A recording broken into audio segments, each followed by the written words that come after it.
Hey, what's up, everybody? Welcome to the Flame Entertainment and Sports. It's your boy Rob here. On this episode, we're going to be giving our thoughts on the Kevin Durant trade as he was traded on Sunday before Game 7. He was traded to the Houston Rockets in exchange for Jalen Green, Dillon Brooks, the number 10 pick in the draft, and 5 second-round picks. We have Jerry joining us on today's episode. You know, he's our NBA guy. He does an amazing job. We each give our thoughts on how we think the Suns did, how we think the Rockets did, and how we think these new acquisitions fit into both teams.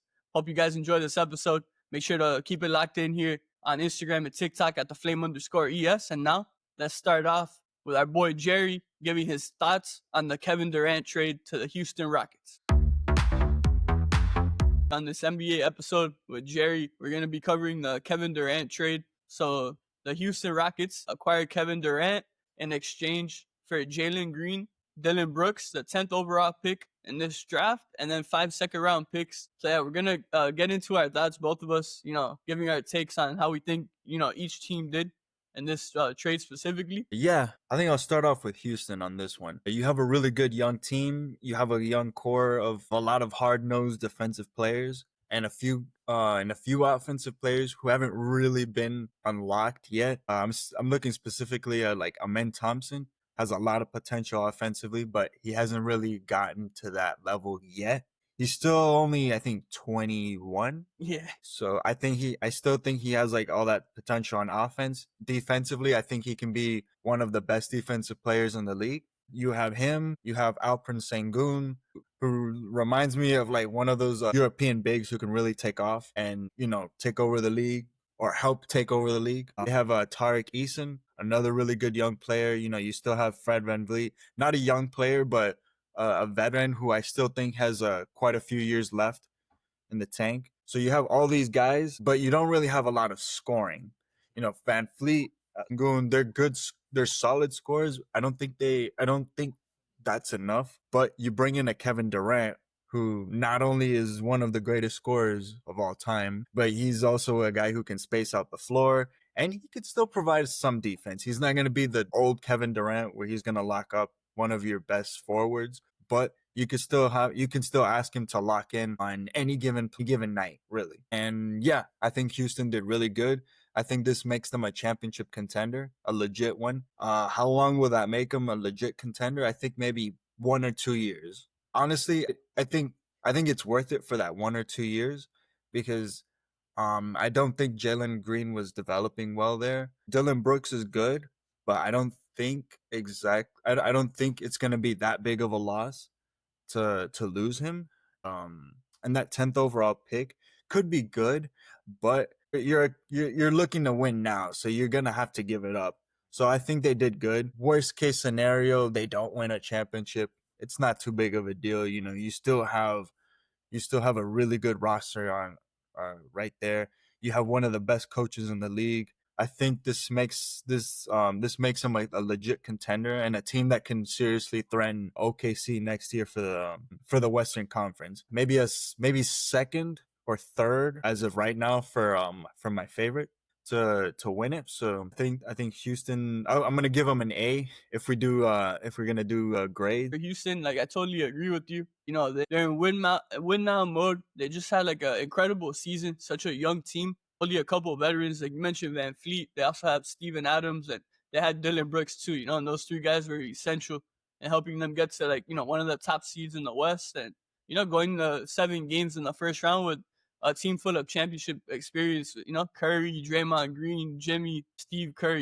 Ultimately, I think that experience really helped Golden State win that series. But overall, I couldn't have been more impressed by other young guys in Houston.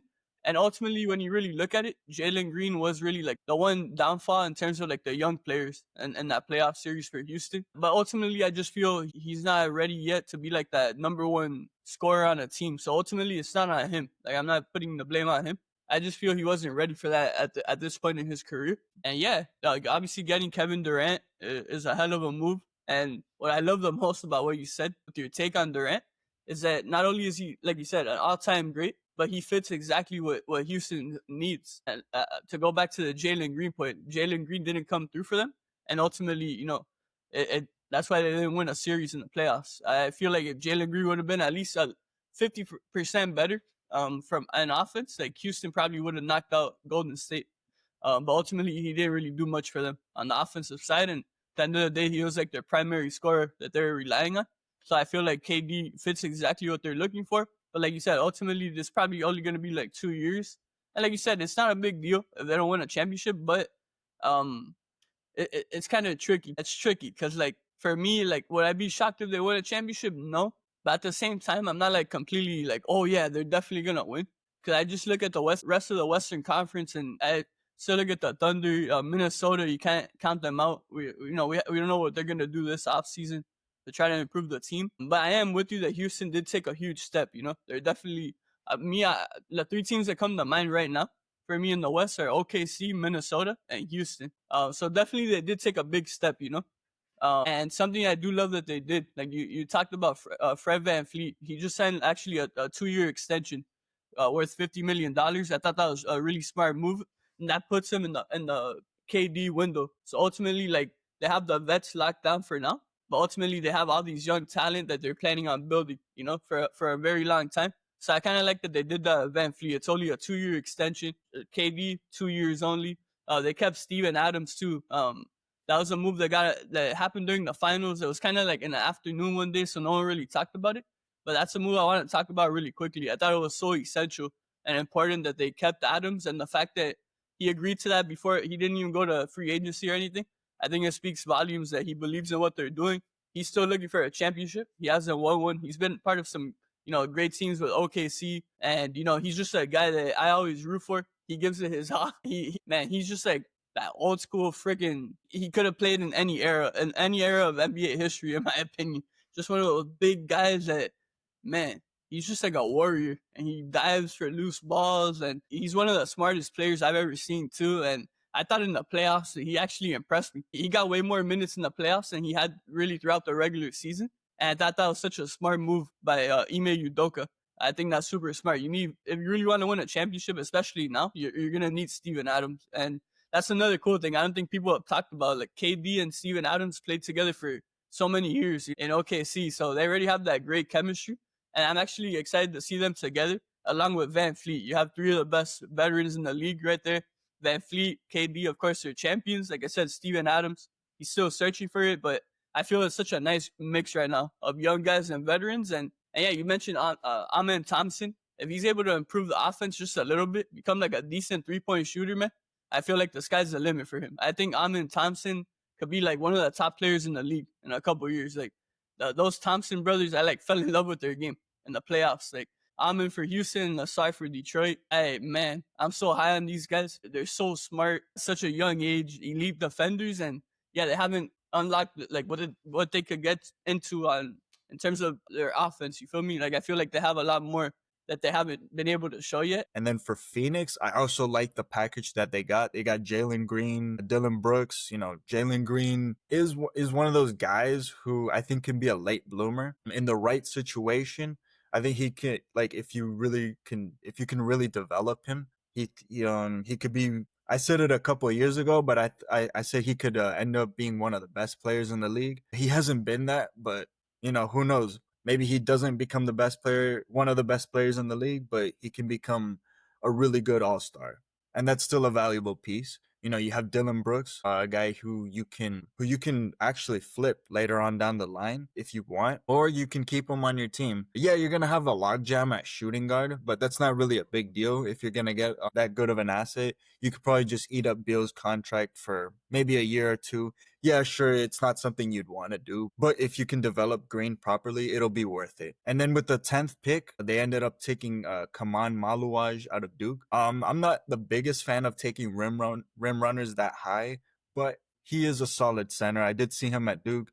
He is a 7'2" center who's physical, who can grab rebounds, block shots, be a lob threat. That's not too bad. I think that's a decent pick. I would have gone with Derek Queen personally, but I think Kaman Maluaj is good enough. I think you did good. I do think eventually they're gonna have to bring in a point guard who can help set them up, who can help set up Green and Booker and Beal. And yeah, the only thing I don't exactly like with Phoenix is what they did after they took Kaman Maluaj and they added Mark Williams. Okay, I don't think Mark Williams is a bad center, and I don't think that they're bad, but it's just like you're trading 2 first-round picks for this center. And I wanted to mention this trade because I feel like it ties into the other trade for Kevin Durant. But I think I'm getting a little off topic. Specifically for the Kevin Durant one, I think I would also give him a B. I think this is about as good as you can get. I didn't think you would get this much for Durant at 37. I thought you would pretty much be losing and you just have to take your losses, but you did pretty good. But then you turn around and do the other trade where you trade 2 first-rounders for Mark Williams. I'm not a big fan of that. I honestly think because you already have a logjam at shooting guard. Now you're gonna create one at center, and with the kind of centers that you have, you're gonna need a guy who can play make. You're gonna need a guy who could create for those bigs. So I don't know because Mark Williams in Charlotte, he had LaMelo Ball to help create. I think he had Brandon Miller to help him create. You had some guys who can help. Sure, you have Booker, you have Green, but you don't have that one guy that one point guard who is like, that's just what he does. Who it's just natural to him. I'm glad you brought up that Mark Williams trade because it does like directly, tie in to the Durant trade, especially when you think of like all the chatter, that was going on with Durant. Supposedly the main thing that Phoenix was like looking to get was a center. And then when you saw like what they got from Houston, then everyone was kind of like, wait, I thought they were trying to get a center because supposedly with the Heat, it was like, oh, they wanted Kalel Ware, and the Heat, said no from day one with Ware. So then people were like, wait, well, they didn't get their center, but then ultimately, yeah, like you said, they trade for Mark Williams, and they also drafted a center. At the end of the day, I'm with you on it. I just feel like it doesn't make a lot of sense. They gave us so many assets to get Mark Williams after they just took a center with a top 10 pick. So honestly, I don't really understand it. Like, I feel like it's kind of like spontaneous decision making. I guess you could call it kind of just being like, oh yeah, we like both of these guys. We don't care if they play the same position. Let's just go get them. So I guess that was their philosophy. So much about good team building and all sports is about fit at the end of the day. And you can't just have like a team full of like the same position. Now that gets into what you also mentioned about what they have at shooting guard, right? But yeah, before I get into the shooting guard, I'll start off with my thoughts, overall. Like for Phoenix, I don't know. I'm kind of like split on it. Like I do like them getting Jalen Green, like in terms of like taking a chance on a young player, only 22 years old. He's already shown so much like in a short amount of time. The only thing I don't like is that once again to go back to the fit conversation is like Jalen Green's a shooting guard, Devin Booker's a shooting guard, Bradley Beal's a shooting guard, and it goes back to like I think you make the perfect point of in terms of like they don't have a point guard on that team. Now they have like 3 shooting guards who literally all play the same role. So that's the only thing that I really don't know how they're gonna like handle it or how they're gonna like come up with different game plans. Like if they don't add in a point guard or 2, I just feel like there's not gonna be enough of like offensive creation or like explore facing. Like, I feel like it's gonna be so easy for opposing coaches. It's just gonna be like, all right, we just need to like not let Booker and Green go off. Whatever, just let the rest of the team try to beat us. I just feel it'll be like so easy to game plan against Phoenix. But yeah, in terms of like I said, taking the chance on the young guy, I like that because at the end of the day, it looks like they kind of just went for best available offer. They might have gotten, this might be like Green's probably the best guy in terms of like overall young talent that was available to them in these like Durant conversations. So from that aspect, I like it. But like I said, the fit part is what's like throwing me off. And then they're kind of like sending mixed signals. I feel like they don't have like a set direction either. Because at the end of the day, like obviously Booker's not old, but he has been in the league already for, I want to say like, it's going to be like his 10th season or something. And so then it's like, okay. And like I said, he's not old because he's one of those guys, when he came in, he was super young. So he's still really young. He has a lot left in the tank, but it's kind of tricky because, yeah, it's him. Then you have Beal, who's already in his 30s, I want to say. But then you have Green, and then okay, you go trade for Mark Williams. He's still young. So yeah, my overall take with Phoenix is like I feel like they don't have a well constructed like team to compete right now on the court. And then yeah, Dillon Brooks, like I think he's an amazing defender. I think you brought up a good point with Brooks that it'll be really like great for Phoenix if he gets off to a good start and at the trade deadline. Let's say there's a team who they feel like they're like one elite defender away from being a true title threat.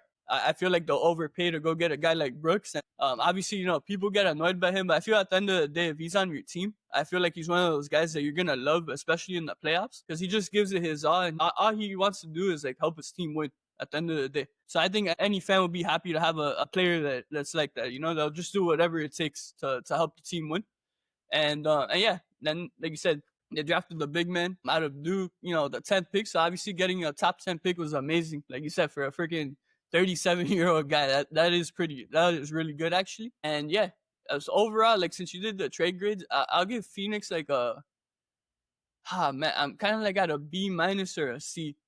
It's kind of tricky because yeah, my main thing is just like I can't get over the fit part, man. I just don't see these guys like fitting well next to each other. And even if you do add a point guard, like I feel like they'll be such a small team if you have Green and Booker, and then you add in like I feel like then you add like a bigger type of point guard too. I don't know, or whatever. Yeah, this not like a whole Phoenix Suns freaking podcast, but yeah. So I'll give them a B minus. That'll be my grade for them. All right, guys, thank you so much for tuning in to this Kevin Durant trade reaction episode. Thanks to our boy Jerry for coming on the podcast as always and giving us his amazing knowledge of the game of basketball. We appreciate you, Jerry. Thanks for joining us, bro. Hope you guys enjoyed this episode. Make sure to share it with any basketball fans you know. Keep it locked in here to the Flame Entertainment and Sports on YouTube, Apple Podcasts, and Spotify. Keep up with us on Instagram and TikTok at the Flame_ES. And with all that said, till next time, everyone, let's go Heat and take care.